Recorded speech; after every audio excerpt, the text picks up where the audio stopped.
નમસ્કાર મિત્રો, સ્વાગત છે તમારું અમારી યુટ્યુબ ચેનલ છોડ સાહિત્ય અને શિક્ષણમાં.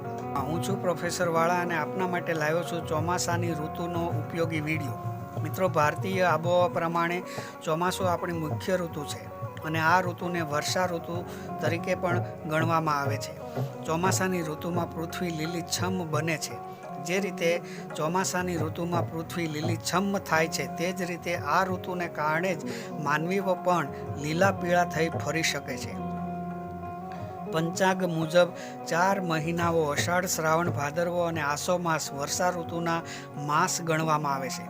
વર્ષા ઋતુ એ ગામડાના લોકોની વ્યવસાય ઋતુ તરીકે પણ ઓળખાય છે, કારણ કે આ ઋતુ ખેતી સાથે જોડાયેલી છે. ઉનાળાની ગરમીમાંથી અકળાઈને ચોમાસાની ઠંડકમાં પ્રવેશ કરવો કોને ન ગમે? બધા જ ને ગમે મિત્રો.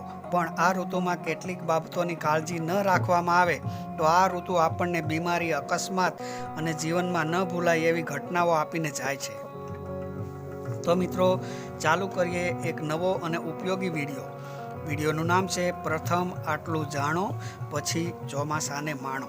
આપણે સૌએ ચોમાસાની ઋતુમાં કેટલીક બાબતો ધ્યાનમાં રાખવાની છે. તે આ પ્રમાણે છે. તેમાં પ્રથમ છે ચોમાસાની ઋતુમાં ખાવામાં ધ્યાન રાખવું. રીંગણ, કોબી, ભાજી જેવી શાકભાજીનો ઉપયોગ ઓછો કરવો, કારણ કે તેમાં જીવાત હોવાનો સંભવ રહે છે. બીજું છે ચોમાસાની ઋતુમાં સલાડ એટલે કે કચુંબરનો ઉપયોગ ટાળવો, કારણ કે તેમાં બેક્ટેરિયા અને ફૂગ જોવા મળે છે.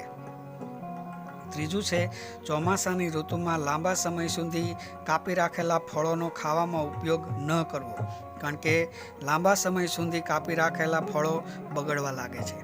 ચોથું છે ચોમાસાની ઋતુમાં દહીં કે છાશની બનાવટનો ઉપયોગ ન કરવો. ચોમાસામાં દહીં કે છાશની બનાવટથી શરદી, ખાંસી થવાનો ભય રહે છે. પાંચમું છે કફની પ્રકૃતિવાળા વ્યક્તિઓએ તળેલી કે વધારે તેલવાળી વસ્તુનો ઉપયોગ ન કરવો. તેનાથી પણ કફ અને ખાંસી થઈ શકે છે. છઠ્ઠું છે ચોમાસાની ઋતુમાં ઠંડા પીણાનો ઉપયોગ ન કરવો. ચોમાસાની ઋતુ આમ પણ ઠંડી હોય છે અને ઠંડા પીણાનો ઉપયોગ વ્યક્તિને બીમાર કરી શકે છે. સાતમું છે ચોમાસામાં પાણી શુદ્ધ હોતું નથી, એટલે પાણીને ઉકાળીને જ તેનો ઉપયોગ કરવો, કારણ કે ચોમાસામાં પાણી જમીનમાં જે જાય છે તે કેમિકલ, દવાઓવાળું પાણી જાય છે અને તેનો ઉપયોગ આપણે પીવામાં કરીએ છીએ. એટલે જો ઉકાળવામાં આવે તો તે શુદ્ધ થઈ જાય છે.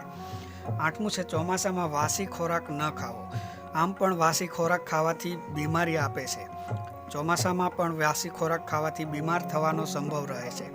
નવમું છે ચોમાસામાં બહાર લારી, સ્ટ્રીટ કે જંક ફૂડ ખાવાનું ટાળો, કારણ કે બહારની લારી કે સ્ટ્રીટનું જે ખાવાનું છે, ફૂડ છે, તે ચોકસાઈ રાખવામાં આવતી નથી.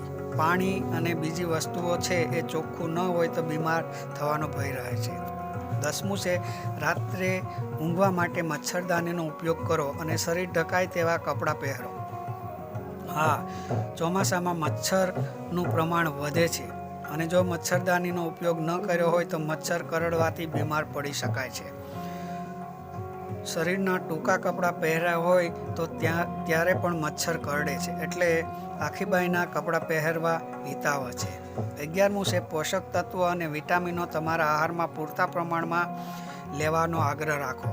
જો શરીરમાં પોષક તત્વો અને વિટામિનો પૂરતા પ્રમાણમાં હશે તો બીમારી આવતી નથી.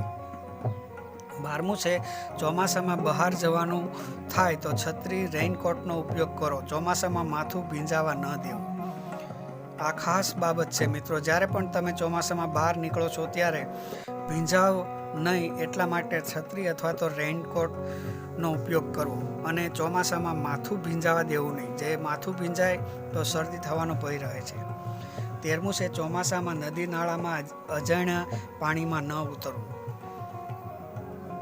જ્યારે પણ ચોમાસામાં ફરવા નદી, તળાવોમાં જવાનું થાય તો અજાણ્યું પાણી હોય તેમાં ક્યારેય પણ ઉતરવું નહીં, કારણ કે એ પાણી કેટલું ઊંડું હશે, કેટલું જોરમાં વહેતું હશે તે આપણે જાણતા નથી અને કોઈ અકસ્માતનો ભોગ બની શકીએ છીએ. 14મું છે ચોમાસામાં તરતા આવડે છે એવો વધારે પડતો આત્મવિશ્વાસ ન રાખવો.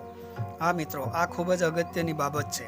મોટાભાગના વ્યક્તિઓમાં એવો આત્મવિશ્વાસ હોય છે કે મને તરતા આવડે છે, એટલે ગમે એટલું જોખમવાળું પાણી હોય તો પણ પાણીમાં પડતા તે ગભરાતા નથી અને પછી અકસ્માતનો ભોગ બને છે. 15મું છે ચોમાસામાં બહાર ફરતી વખતે વીજળીના થાંભલા કે વીજળીના ખુલ્લા વાયરથી દૂર રહેવું. કારણ કે ચોમાસામાં વીજળીના થાંભલા ભીંજાયેલા હોય છે અને ભીંજાયેલા થાંભલામાં વીજળીનો કરંટ લાગવાની શક્યતા વધારે રહે છે. ઘણી વખત લોખંડના થાંભલાઓ હોય તો તેમાં પણ વીજળીનો કરંટ ઉતરતો હોય છે. ખુલ્લા વાયરો પણ વીજળીના કરંટ હોય છે, એટલે તેનાથી હંમેશા દૂર રહેવું. 16મું છે ચોમાસામાં ક્યારેય પણ ઝાડ નીચે ઊભા ન રહેવું. હા, ઘણીવાર એવું બને છે કે ચોમાસામાં બહાર નીકળ્યા હોય અને વરસાદ ચાલુ હોય તો ત્યારે આપણે વરસાદથી રક્ષણ મેળવવા ઝાડ નીચે ઊભા રહીએ છીએ, પણ ઘણીવાર ઝાડ પડે છે અને આપણને નુકસાન થાય છે. 17મું છે ચોમાસામાં નદી તળાવના ચાલુ પાણીમાં ઉતરવા પ્રયત્ન ન કરવો. ચોમાસામાં આપણે ફરવા જ નીકળ્યા હોય ત્યારે નદી તળાવનું પાણી જોતાં આપણું મન લલચાય છે અને પાણીમાં ઉતરવાનું મન થાય છે, પરંતુ પાણી કેટલું ખેંચાણવાળું છે તે આપણે જાણતા હોતા નથી અને ઉતર્યા પછી તણાઈ જવાનો પણ ભય રહે છે. 18મું છે ચોમાસામાં ખાડા ખાબોચિયાના ખરાબ પાણીમાં હાથ પગ ન ધોવા, તેનાથી ચામડીમાં ચેપ લાગે છે. 19મું છે ચોમાસામાં ઘરે ટાંકી કે ડબ્બા કે આસપાસમાં ભરેલા પાણી ખાલી કરવા, તેનાથી મચ્છર પેદા થાય છે. ખાસ કરીને ડેન્ગ્યુ મચ્છર આવા પાણીમાં પેદા થતા હોય છે. 20મું છે ઘરે અથવા ખેતરમાં પડેલ જૂના કચરાને પકડતા ધ્યાનમાં રાખવું. તેમાં સાપ વીછી હોઈ શકે છે જે આપણને ડંખ મારી શકે છે. તો મિત્રો, આ હતી ચોમાસાની ઋતુમાં તંદુરસ્ત રહેવા માટેની માહિતી. અહીં વિડીયો પૂર્ણ થાય છે. વિડીયો ગમ્યો હોય તો વિડીયોને લાઈક, શેર અને કોમેન્ટ કરજો અને અમારી ચેનલમાં આપ નવા હોય તો ચેનલને સબસ્ક્રાઈબ કરી અમારા પરિવારના સભ્ય બનજો. આપણે ફરી મળીશું એક નવા અને ઉપયોગી વિડીયો સાથે. ત્યાં સુધી આપ કુશળ રહો, તંદુરસ્ત રહો અને સ્વસ્થ રહો. ધન્યવાદ.